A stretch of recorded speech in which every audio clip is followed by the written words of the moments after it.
Hey there, beautiful joy seeker, and welcome back to the I Am Changing podcast. I'm your host, Kaz Humphreys, and I'm a change facilitator. We're at episode 74, and this one's called Why You Feel Stuck and What's Really Going On. I'm talking to the Queen Ager in my world. Here's 5 ways to activate your deeper truth. There comes a moment for every woman in the middle of her life. It's quiet, it can be confronting, it's often unexpected. And it arrives at a time and a place in your life when you realize sometimes you can feel stuck.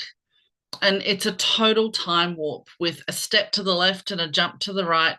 For you see, you're not dramatically broken, but something clearly is not right. You're not in crisis, but you don't feel normal either. And that aspect of you that was always reliable and dependable, it feels suspended. Something has clearly paused, and this brings a truckload of uncertainty. And here's the truth that most women miss as their midlife shift arrives. Feeling stuck isn't failure, Queen. It's information. It's the invitation to awaken your inner queen and attend a seasonal shift.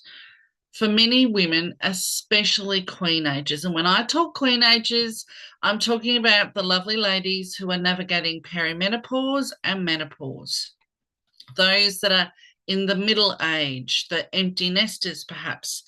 This shift sensation can leave you feeling like you've arrived at a party as an uninvited guest. The shift, when it starts and waves and ebbs, can feel foreign, new, and unknown. And from the outside, the Queen looks fine, but this is not the case internally. Something within you is shifting on all levels, physically, mentally, emotionally, and energetically. And you know the shift has been coming, but you didn't expect that your role would change. And that often hits you out of left field. You didn't realize your entire identity would loosen as the estrogen melted away. You didn't realize that the presence of who you are has to change. What you've been building all of these years has to morph and evolve. Queen, you didn't realize probably that the things that once motivated and inspired you simply don't land the same way anymore. And these days, you're lucky to get out of bed and put on pants due to the overwhelming sensation of exhaustion. Queen, I'm talking to you. This isn't laziness. This isn't lack of purpose. This is the path to your throne. This is your transition. So, what's really going on beneath the surface? What's really under that stuck felt sensation? Let's dive a little deeper because the shift is so much more than a change in your mindset, honey. This is your biology, psychology, and your lived experience working together to morph you into your next phase of life. So, I'd like to share with you a high level view of what's happening inside you right now. There's a couple of things going on. One, your nervous system is often in freeze. When your body perceives overwhelm, not just an acute trauma, but chronic stress, emotional overload, or life transitions, your nervous system puts you into a core state of survival called the freeze response. Freeze doesn't look dramatic, but by God, it feels intense and significantly different to what you're used to. Freeze presents in a number of ways like procrastination, indecision, brain fog, lack of energy, and even feeling disconnected from motivation. Whilst your body isn't failing you when freeze is functional, you can totally feel bonkers. Now, let me explain. Bonkers is a technical term frequently used by queenagers when everything is glitching. Your freeze reaction is protecting you from perceived overload. Two, your chemistry is changing, Queen. For queen ages and women in menopause, this is a very real neurochemical shift happening. Your estrogen is declining, and this is obvious with the loss of your period. But what many people don't realize is estrogen plays a significant role in the production of several chemicals in your body. Dopamine for motivation, reward. This can directly cause brain fog, cognitive flexibility reduction, and diminished pleasure and even fatigue. Serotonin. It is for our mood and emotional stability. And this can directly contribute to when our serotonin starts to dip, we can get anxiety, low mood, irritability, and insomnia. Hands up who's been measured for an orange soup, for God's sake. Acetylcholine is for our cognitive function. It runs up and down our spinal cord and around our brain and directly affects our memory, word finding, and reduced attention spans. Who's lost their words mid-sentence? GABA. This is a calming agent, and this reduces your ability to manage stress, which results in increased anxiety, irritability, restlessness, excuse me, and cortisol regulation, our stress response. Cortisol starts to shift.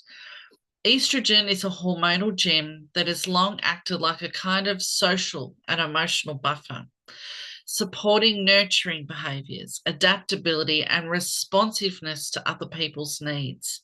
But as estrogen decreases, something profound happens. And that buffer to constantly give and nurture and perform, she falls away. And in its place, a queen can find herself asking a very personal question that's been placed on the shelf for a long time.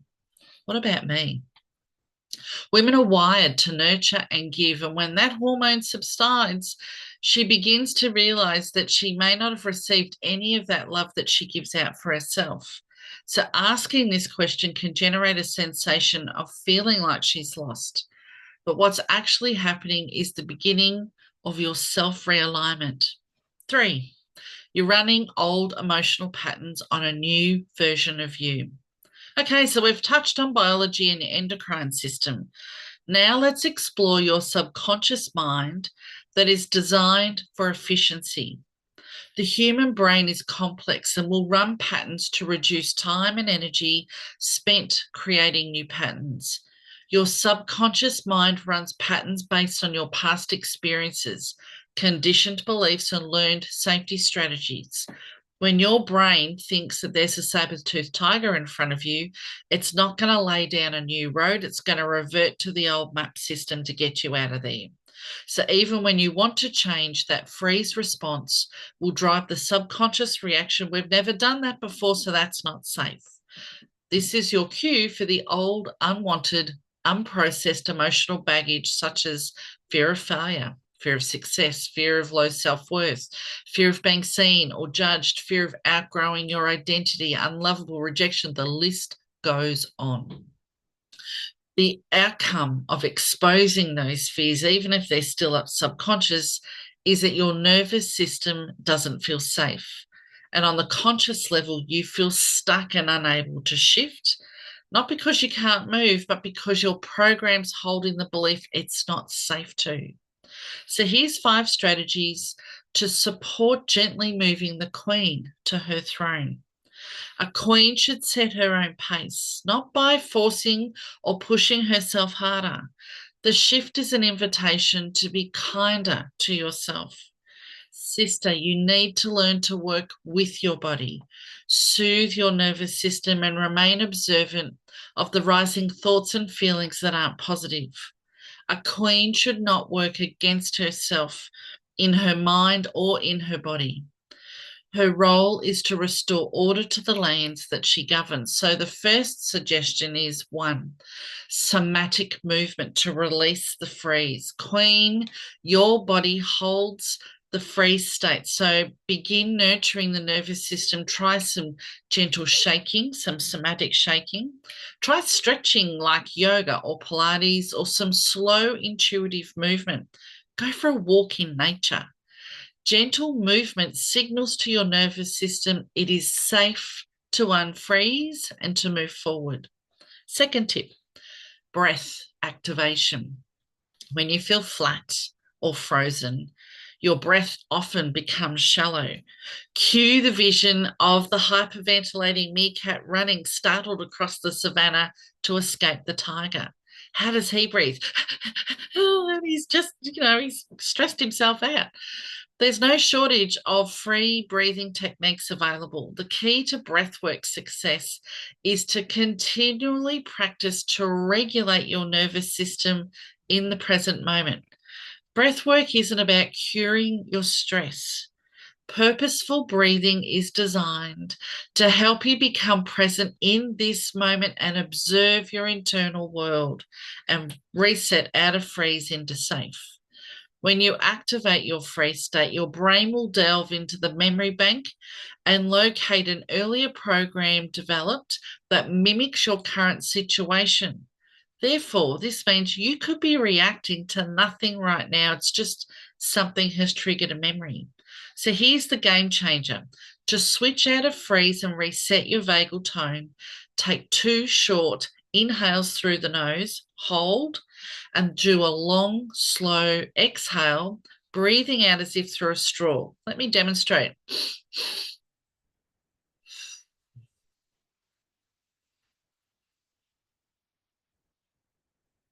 The key here is the 2 quick in-breaths send oxygen to the brain, and the slower, longer outward breath, which is much longer than the short 2 in-breaths, resets the signals coming down to the gut. This helps reactivate your nervous system without activating any sort of overwhelm. Third tip, cognitive reprogramming. I wonder if you know that the human brain can process to about 60,000 thoughts a day. That's a lot. Roughly 75% of those are negative, and of that negative percentage, about 90 of that negative thoughts were from yesterday. We all experience garbage thoughts. And the key to letting out garbage thoughts is to first acknowledge them. Be observant of your internal dialogue. And when you have a garbage thought, let it go. Garbage thoughts can sound like, I can't, it's too late. What's the point? Here's the formula. Is that true? How do I know that's true? Where do I feel that garbage in my body? And who would I be without it? You don't need blind positivity, but I do highly recommend allow yourself to be curious over certainty. Tip number 4, pattern mapping. One of the most successful methods to insert circuit breakers into old behaviours that no longer serve you is to become observant. And when I run retreats whereby I take participants through a process of steps to first soothe their nervous system to allow them to feel safe, then we identify garbage thoughts. And then we allow ourselves to see the cycle of how our thoughts and feelings drive our unwanted behaviours. And when we really explore the emotional cycling and mapping of patterns throughout your day, you can do this quite easily with journaling. Ask yourself the following questions. Where have I felt this before? What do I tend to do next? And here's the big one. What am I avoiding? Your evolving awareness within the present moment permits you to break the autopilot cycle of your freeze program. Tip number 5, incremental change. You don't need a reinvention overnight. In fact, I don't recommend that at all. If by some chance you managed to change everything overnight, you would miss the lessons of how your mind and body are or are not harmoniously balanced. You would miss the exploration of the patterns and the thoughts that go with those patterns. Queen, the awareness you gain along the way from emerging out of functional freeze are the steps that help you ascend your throne throughout your shift phase. You need one small, safe step and then pause. That's right, one thing at a time. Do the action and then gift yourself a little kindness, like a walk or a pause, and actually drink that cup of coffee. Small actions support certainty scaffolding, which builds evidence of safety for the subconscious, which is still hanging on like that crazy little kneecap. So remember, safety creates momentum. To wrap up today's session, this moment that you're in, Queen, this is not a dead end. It is more than a threshold. Your shift brought to you by midlife, menopause, or your empty nest phase, This is where your old identity dissolves. You're not stuck. You're simply steering yourself back into a more finely tuned alignment. You're not stuck, but your nervous system is trying to protect you. Your nervous system is simply trying to keep you safe. Your patterns are trying to keep you familiar, and your body is asking you to listen and change. Your body is inviting you to think and feel differently. And you can choose differently, just not all at once, not perfectly, but consciously. And Queen, that's where everything begins to shift. As always, there's a myriad of inspirational posts on my social media pages and my YouTube channel. Simply search for me using the links in the show notes below or use the hashtag ChangeChick. To grow my podcast audience, it helps me immensely if you could hit the follow button. I'd be so grateful. Thanks in advance for sharing this podcast within your own Change tribe. I hope it generates a fire of loving support and proactive discussion of how you can take charge of your journey steps throughout life, regardless of the challenges that experience brings you. I'm your podcast host, Kaz Humphreys, aka The Change Chick, and the I Am Changing podcast is a reminder that we can all choose to change and bloom from within. See you next time.